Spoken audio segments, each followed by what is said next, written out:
Are you ready for the World Cup? Hey guys, सबैजनाले यो video चाहिँ save गरिहाल्नु है। Today I am going to talk about the Nepal cricket team जुन team चाहिँ 2026 world cup खेल्दैछ। अब कतिलाई थाहा नै हुँदैन कि अब कुन प्लेयर छन्, कसरी खेल्छन् र यो वर्ल्ड कप कहाँ भइरहेछ भनेर पनि थाहा छैन कति मान्छेहरूलाई। अब आफ्नो देशले वर्ल्ड कप खेलिरहेको छ होइन, अब आफूलाई प्लेयरको बारेमा कहाँ भइरहेछ गेम, कतिखेर सुरु हुन्छ थाहा भयो भने आफूलाई हेर्न पनि रमाइलो लाग्छ नि त होइन। त्यही भएर I am going to talk about the Nepal team and the squad. Usually म सबै त्यो स्क्वाडै चाहिँ भन्न सक्दिनँ होला, but I will predict the playing 11। Let's get into the playing 11. Okay, first Asif Sheikh, classical control and beautiful batter, but चाहिने कुरा चाहिँ उसले त हल्का एग्रेसिभ भएर जस गेम अवेरनेस बुझेर गर्यो भने चाहिँ एकदमै राम्रो हुन्छ। त्यसपछि आउँछ अर्को ओपनर कुशल बुर्तेल, मामा एभ्री वान फेभरेट। अनि त्यो क्लासिकल सटहरू बबालै खेल्नुहुन्छ होइन उहाँले। अनि जस पहिलाको एक्सपिरियन्सहरू इन्डियासँगको प्राइम बलरहरूलाई त उहाँले एकदम राम्रो खेल्नुहुन्छ। Hope he will be lucky enough in the match day. त्यसपछि म राख्न चाहन्छु Rohit Paudel, our captain, right handed batter, very mature, stable, like team manage गर्न सक्ने। अनि जस अर्ली विकेट गएको बेलामा आएर प्रेसर एकदमै ह्यान्डल गर्न सक्ने मान्छे हो। अनि एकदमै दामी batsman. Hope he will play great also.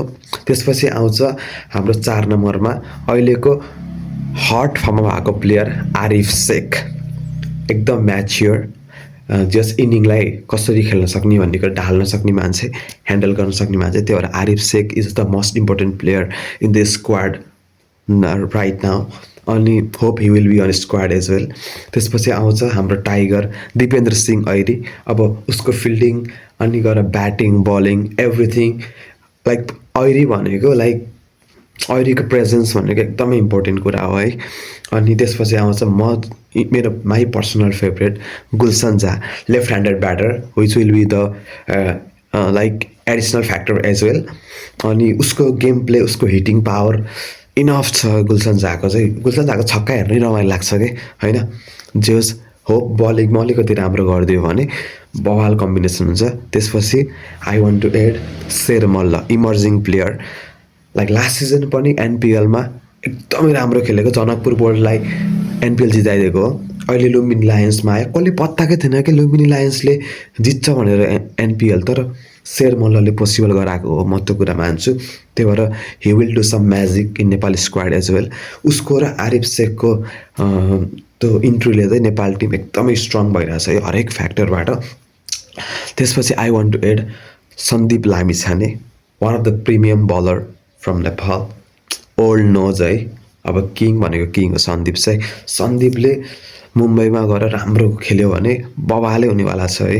Hope he will do great as well. त्यसपछि म जोड्न चाहन्छु नन्दन यादव। कति कन्ट्रोभर्सियल पनि हुनसक्छ, तर नन्दन यादव इज भेरी ट्यालेन्टेड मान्छे कि होइन। कतिलाई थाहै छैन क्या नन्दन यादवलाई किन हाल्छ, धोती भन्छ के भन्छ होइन। त मलाई चाहिँ के लाग्छ भने पर्सनल म फर्स्ट सिजनको एनपिएलबाटै म चाहिँ फ्यान भएको हो, जुन म कर्णाली र चितवन गेम हेर्न गएको थिएँ। उसको भेरिएसन, उसको कन्ट्रोल होइन, अहिले हल्का फर्म कम छ त्यही पनि उसको यर्कर उसले भेरिएसन गर्छ कि। भेरिएसन गर्ने बलरै छैन कि नेपालमा, फास्ट बलर को छ भनेको कोही छैन। त्यही भएर नन्दन यादव चाहिँ म जोड्न चाहन्छु।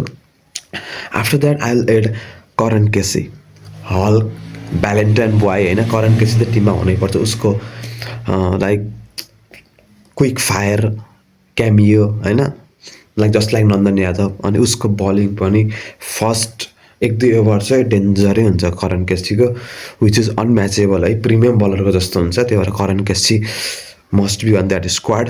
त्यसपछि गएर म हाल्न चाहन्छु सम्पाल कामी, किनभने Sompal Kami is a very experienced and veteran bowler in Nepal. And उसले चाहिँ 2014 वर्ल्ड कप पनि खेलेको छ, 24को नि खेलेको छ, 26को नि खेल्ने भयो अब, which is very important thing होइन। लाइक त्यो अमेजिङ कुरा हो कि कोही मान्छेले नेपालको लागि 3 चोटि वर्ल्ड कप खेल्छ नि, त्यो त ड्रिम हो। अब अहिले चाहिँ त्यो पोसिबल हुँदैछ कि अहिलेको प्लेयरहरूले गर्दाखेरि। अनि I hope he will do the great also. तर लाइन लेन्थमा हान्न पऱ्यो. सुम्पाल कामीले पनि जस्ट अर्ली विकेट लियो भने चाहिँ टिमलाई एकदम फाइदा हुन्छ. मेन कुरा भनेको ब्याटिङ हो कि म ब्याटिङको लागि हालिरहेको छु कि यदि अर्ली कोल्याप्स भयो भने सुम्पाल कामीले आएर ब्याट चलायो भने पनि 2-3 छक्का त हान्ने स्योरै हुन्छ कि. अनि यो स्क्वाडबाट चाहिँ एकजना पनि चलिदियो भने बवाल हुन्छ होइन. अब आउट अफ दिस होइन हाम्रो सब्स्टिट्युट को हुन्छ भन्दाखेरि बसिर अहमद, लोकेश बाम, अनि त्यसपछि गएर ललित नारायण राजवंशी अनि सन्दीप जोरा. Thank you.